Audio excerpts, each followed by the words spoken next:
Oi, pessoal. Espero que esteja tudo bem com todos. Vamos prosseguir os nossos estudos, então. Hoje nós estamos no estudo 47 e vamos falar do momento em que Mateus é chamado, para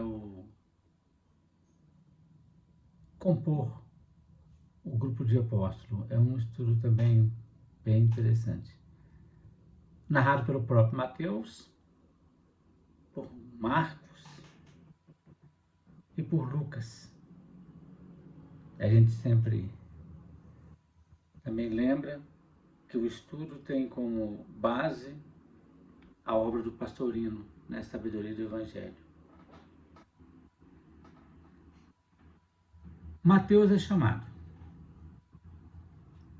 Segundo o próprio Mateus, ele registrou assim: partindo Jesus dali, viu um homem chamado Mateus sentado na coleteria e disse-lhe: segue-me.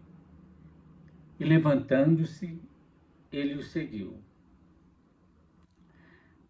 Marcos registrou assim: saiu outra vez para a beira-mar, e toda a multidão vinha a ele, e ele lhes ensinava. E quando ia passando, viu Levi, o filho de Alfeu, sentado na coleteria, e disse-lhe: segue-me. E levantando-se, ele o seguiu.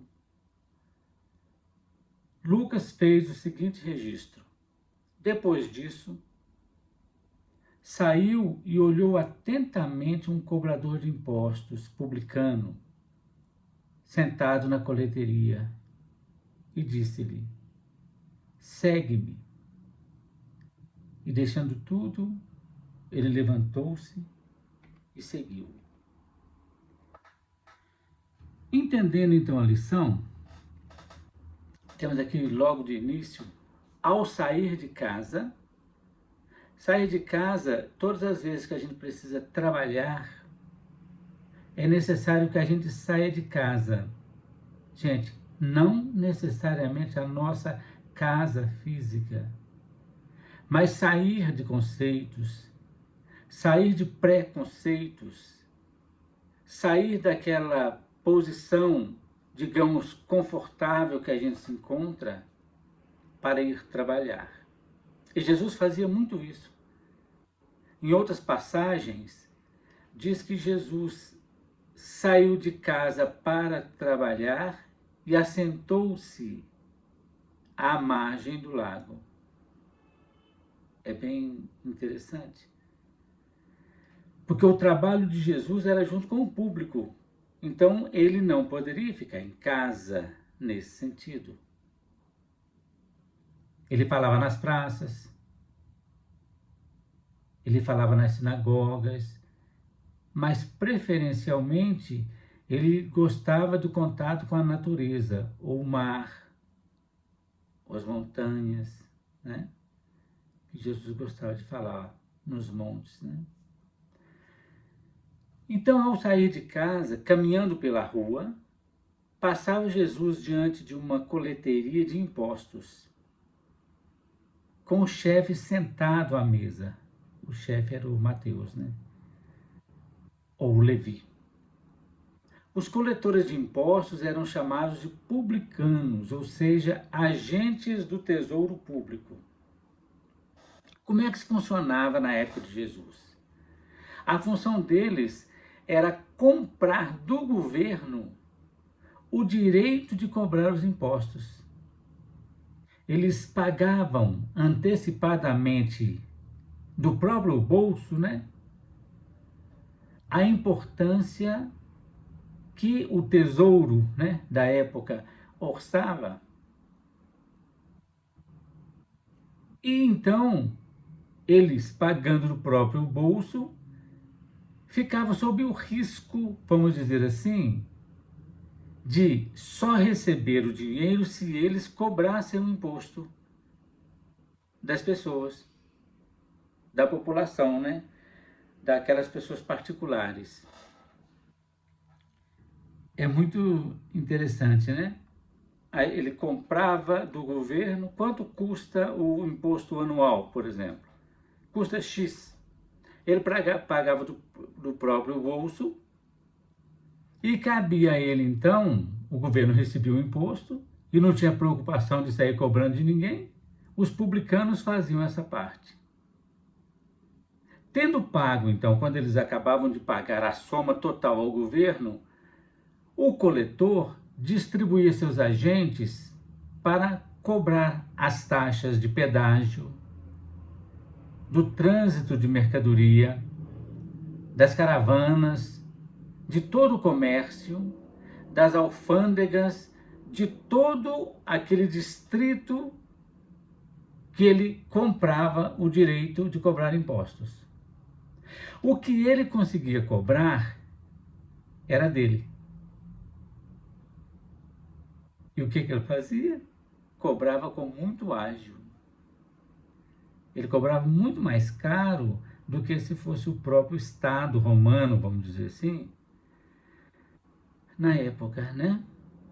E sempre havia, então, um ágio, um superávit. E com isso eles ficavam extremamente ricos. Existiam aquelas pessoas que eram bem mais ricas, né, mais afortunadas. Elas compravam o direito de cobrar impostos de uma província inteira, sendo então chefe dos publicanos. Imagina, assim, grosseiramente. É como se alguém muito rico comprasse do governo de Belo Horizonte, de Betim, de Contagem, de Santa Luzia, de Sabará. Isso é só um exemplo. Ele comprava, ele pagava para os municípios o direito de cobrar os impostos da população. E nessa época, então, aí é que a gente tem o Zaqueu, por exemplo, que era chefe dos publicanos, era um homem extremamente rico, conforme registrado, né, pelo próprio Lucas, no evangelho que a gente depois, mais adiante, com certeza a gente vai estudar também a história de Zaqueu, né? Esse empréstimo, aspas, que ele antecipava para o governo, dava a ele, então, validava, né, a autorização oficial para que eles cobrassem a dívida pública. Isso era uma coisa legal, né? Não tinha problema nenhum nisso. Mas por terem que reaver o dinheiro que eles tinham pago para os governantes, né? Eles cobravam muito mais do que a população verdadeiramente devia. E isso oprimia assim, demasiadamente o povo, e o povo odiava os publicanos. Eles eram chamados pelo povo de os mais vis de todos os homens, porque eles cobravam dos seus concidadãos, né? Dos seus irmãos de município, vamos dizer assim. Os judeus, então, consideravam os publicanos como traidores e como apóstatas, né? O próprio Talmud, que é também um livro sagrado, né, do povo judeu, do povo hebreu, proibia que eles se servissem de juízes ou de testemunha nos processos, pois eram considerados legalmente impuros.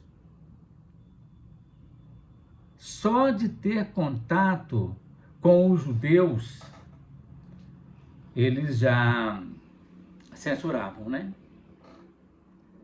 E os judeus, por exemplo, não deveriam ter contatos com aqueles não judeus. O pessoal ficava muito chateado. Depois nós vamos ver adiante que também Jesus, lógico, foi totalmente criticado, né, na época, porque ele comia com os publicanos, né? Mas acontece que Jesus veio aqui exatamente para trabalhar a diversidade, é aquilo que a gente fala nos estudos.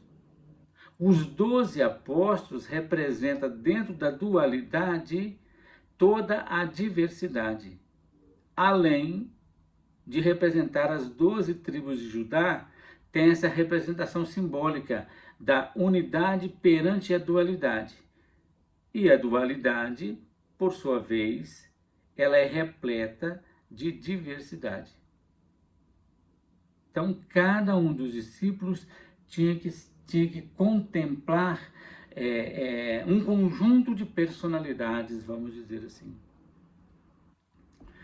Ao narrar esse fato que nós estamos falando, Mateus se dá apenas o próprio nome, acrescentando que ele era um publicano. Os outros dois, Marcos e Lucas, dão o primeiro nome de Levi, ele chamava Levi, né? E Marcos ainda esclarece que Levi era filho de Alfeu. A gente não sabe, não dá para ter muita certeza, porque o Tiago menor também era filho de Alfeu. A gente não sabe, pelo menos nos estudos, se Mateus e o Tiago menor eram irmãos. A gente não sabe. Mas eram filhos de Alfeu. Pode ser o mesmo Alfeu ou um outro Alfeu, né? Mas ele dá essa característica.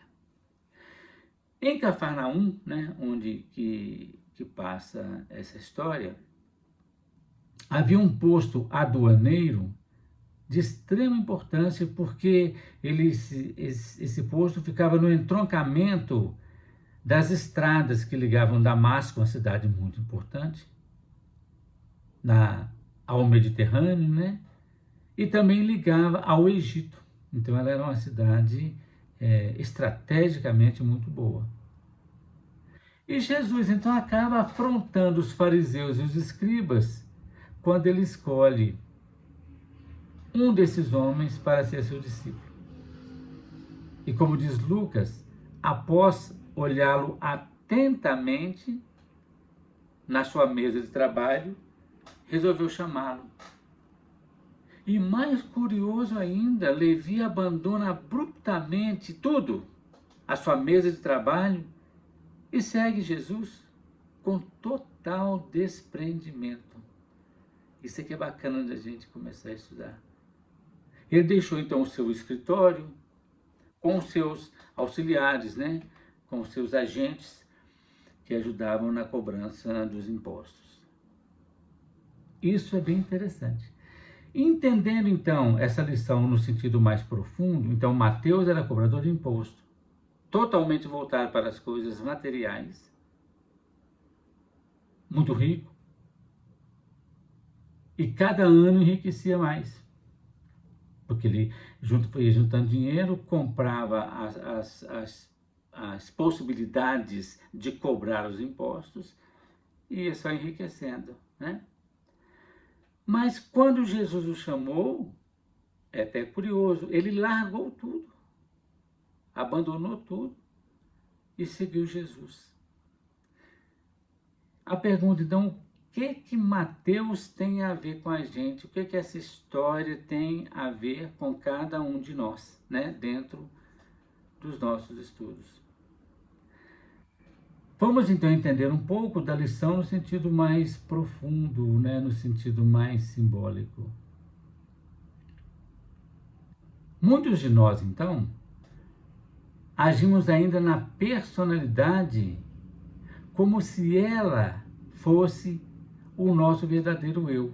A gente encarnado aqui, na maioria das vezes, nas horas do cotidiano, a gente nem lembra que a gente é espírito. A única coisa que move a gente é a vida material. Ah, amanhã tem que fazer isso, eu tenho que fazer aquilo, fazer aquilo outro. Não é tudo, logicamente, porque nós estamos na matéria. Extremamente importante isso. E a gente, então, fica só preocupado com o comprar, o vender, o sobreviver, o trabalhar, ganhar dinheiro, né? Aumentar os bens. Todo mundo, de modo geral, é assim. Porque viver na matéria, todo mundo aqui sabe que não é muito fácil. A nossa romagem terrena, ela é bastante complicada. E não há nada de errado nisso. Nada. Buscar as coisas materiais não tem nada de errado. O que a gente não pode deixar é que essas coisas dominem a gente e que só exista as coisas materiais. Por isso que a gente está na doutrina espírita, por exemplo, a gente já tem essa noção de que nós estamos aqui de passagem. E é uma passagem relativamente rápida, que se 60, 70, 100 anos, por exemplo, na vida do espírito, isso é muito pouco. Isso é uma passagem breve. Então não há nada de errado nisso. Mas no momento, vai chegar um momento em que a gente vai precisar renunciar, né? Nem que seja no momento do desencarne. Aí a gente já não vai ter mais poder sobre uma determinada situação financeira, né? Por exemplo. E vai chegar um momento em que a gente vai precisar renunciar à matéria. Não sei quando, hoje, amanhã ou depois, a gente vai sair literalmente da matéria para se dedicar integralmente à vida do espírito ou à vida espiritual. Porque a nossa vida é a vida espiritual, a verdadeira. Isso aqui que nós estamos vivendo são momentos importantíssimos do nosso processo evolutivo. Mas estamos vivendo na matéria. E um dia precisamos fazer isso. Então, essa é a lição que a gente precisa entender disso. Mateus, o nome Mateus é bem interessante, significa dom de Deus. Mateus, um homem de negócio, né? Que só se preocupava em ter alguns bens terrenos. Mas assim que ouviu o chamamento do Cristo interno, resolve abandonar tudo para seguir o caminho mais perfeito, o caminho mais reto, o caminho correto, né? O momento do chamado é exatamente a oportunidade que não deve ser perdida de jeito nenhum por nós. Mas é indispensável, isso é interessante, é indispensável saber ouvir a voz que nos convoca. Qual a voz que está me chamando?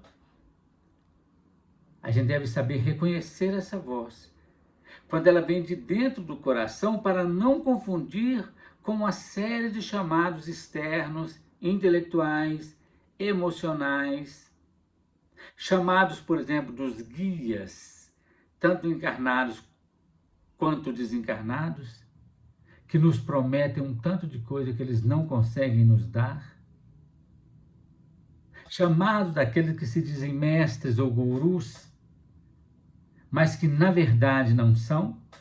A gente tem N exemplos por aí, e isso são exemplos que a mídia divulga, que coisa que aparece.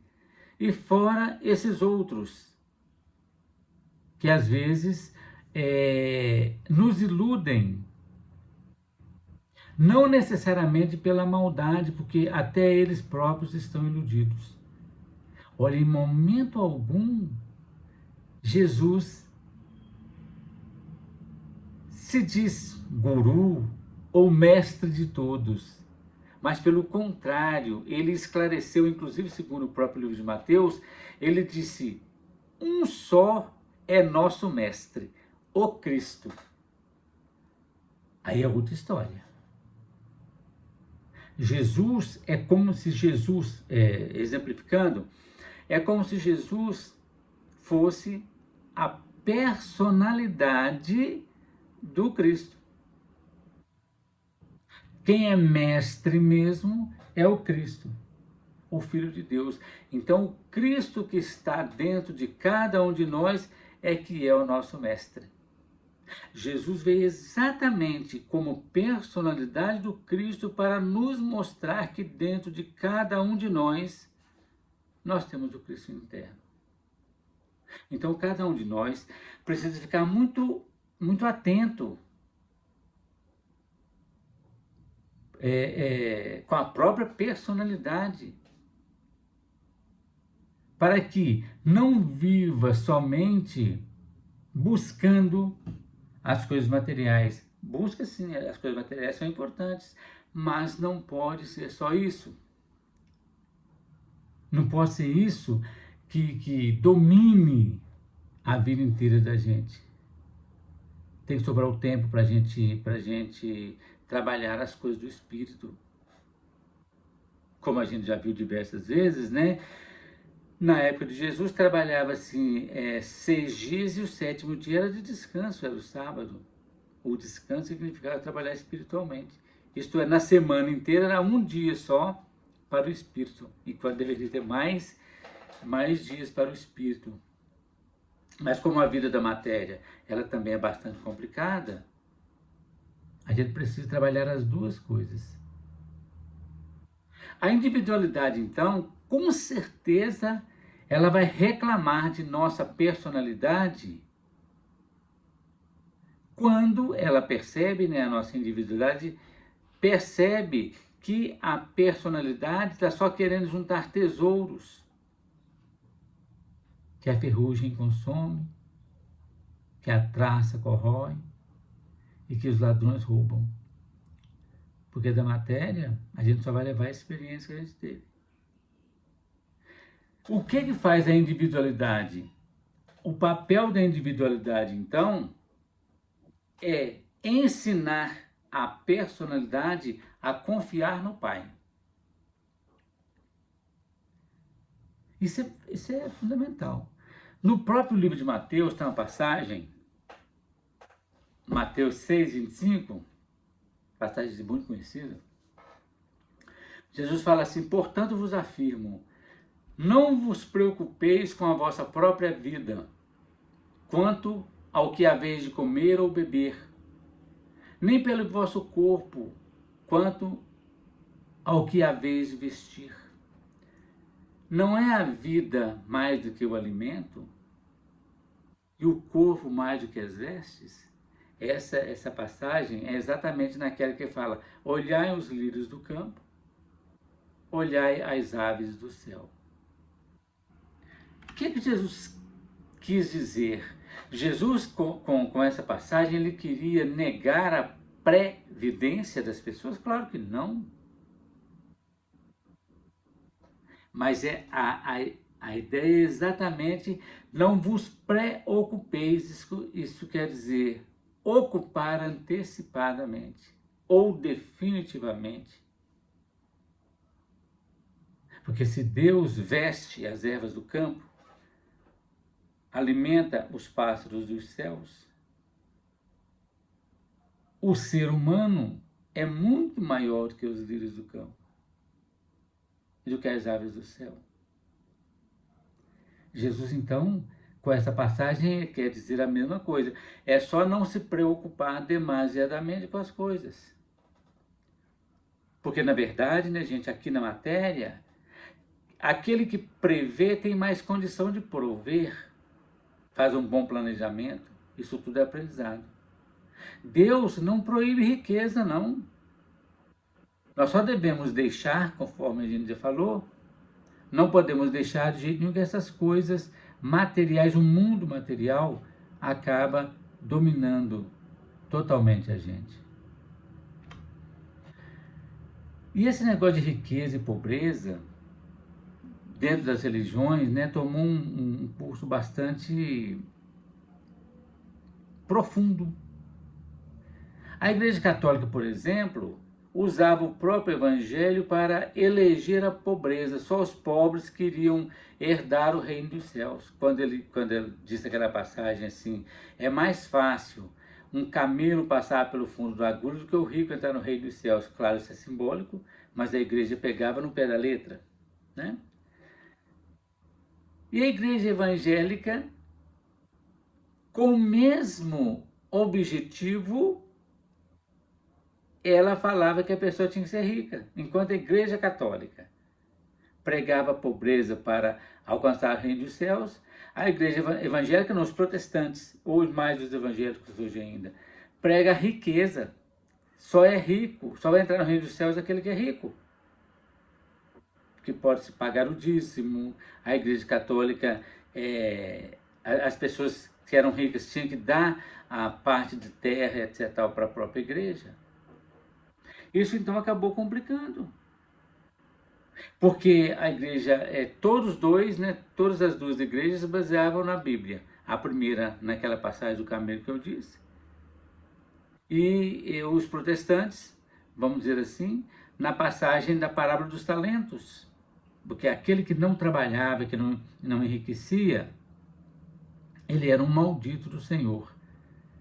Ele recebia um só talento e, ao invés de trabalhar com o talento, aí ele enterrou o talento.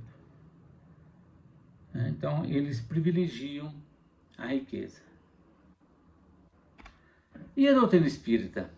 Para a doutrina espírita, então, tanto faz a riqueza ou a pobreza. Não importa, porque são experiências necessárias à evolução da personalidade aqui na existência. O Evangelho segundo o Espiritismo, quando fala desse assunto, por exemplo, lá a espiritualidade esclarece muito bem que a criatura, a personalidade, ela vai passar tanto pela esfera da pobreza quanto da riqueza, para experimentar as duas coisas. Porque Deus não poderia ser contra a riqueza? Como? Imagina quando todo o ouro foi Deus que fez, toda a prata, toda a alexandrita, toda a pedra preciosa, tudo foi Deus que fez. Como diz no Velho Testamento, meu é o ouro e a prata. Tudo que ele tem foi o próprio Deus que fez. Abraão era pobre? Não. Moisés, Salomão, Davi. Não é dessa pobreza que nós estamos falando. O problema da riqueza é a riqueza do orgulho. Isso que a pessoa que é rica de orgulho, por exemplo, aí fica difícil de entrar no reino dos céus, porque ela se acha mais merecedora do que as outras pessoas, né? E encerrando essa nossa reflexão de hoje, Jesus nos dá o roteiro seguro. Ele disse também em Mateus 6,33, buscai, pois, em primeiro lugar o reino e sua justiça, e todas essas coisas vos serão acrescentadas. É claro, quando nós tomarmos posse do reino de Deus, que já é nosso, a gente só não tomou posse ainda, tudo que você quiser, você vai conseguir. Então, buscar, antes de tudo e acima de tudo, o reino de Deus, nessa nossa interpretação, é exatamente ir encontrar Deus no imo dos nossos corações. Encontrar nosso eu profundo no nosso coração sagrado. Ali sim estará a perfeição. Ou a justiça. Justiça no sentido de justeza. Isto é, no ajustamento perfeito de nós mesmos com o nosso eu profundo. Quando se consegue isso, nada vai nos faltar. Porque o Senhor é o nosso pastor. E nada nos faltará. Em absoluto. É essa, então, a mensagem que eu queria deixar, né, desta lição. E na semana que vem, nós vamos falar um pouco mais de Mateus, mas em relação, né, ao banquete que ele preparou. Gente, muita paz para nós e que Jesus nos abençoe hoje, agora e sempre.